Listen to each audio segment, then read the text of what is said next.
की बात करें तो उत्तर प्रदेश की कानपुर की शीशा मऊ कहीं ना कहीं शाख और नाक का सवाल बनी हुई है।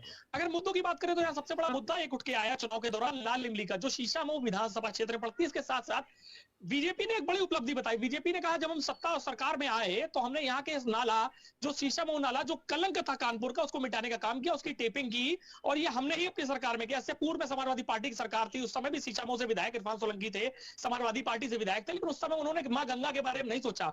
और जब हमारी सरकार आती तो अपने मां गंगा के बारे में सोचा और उनकी विधानसभा में एक बड़ी उपलब्धि कराते हुए दिखाया। वही समाजवादी पार्टी के लिए एक सवाल उठाने का मौका यह मिला कि लाल इमली में जिस तरह कर्मचारी थे वो नाराज थे, उनकी वेतन नहीं मिला, उनके फंड का पैसा नहीं मिला और लाल इमली दोबारा शुरू ना हो सकी। ये कहीं ना कहीं समाजवादियों ने मुद्दा बनाया था। और शुरुआती तौर पर देख सकते हैं चुनाव की जब डेट्स डिक्लेयर हुई उसके बाद जो कर्मचारी थे लाल इमली के, उनको एक मुद्दा मिल गया।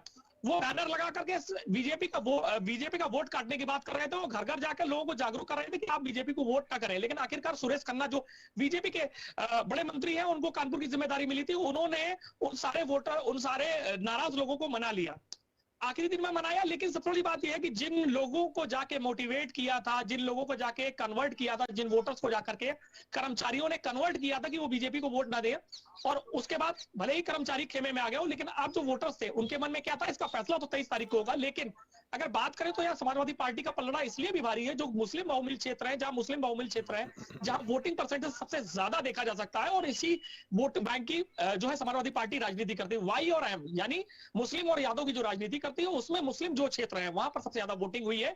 तो कहीं ना कहीं अभी पलड़ा समाजवादी पार्टी का भारी दिखाई दे रहा है। हालांकि ये 25 सालों से सीट भी समाजवादी पार्टी के खेमे में थी, तो अभी भी जो पलड़ा है वो समाजवादी पार्टी का भारी दिखाई दे रहा है। लेकिन चले, नतीजे इसको 23 नवंबर को सामने आएंगे। तस्वीर जो है वो भी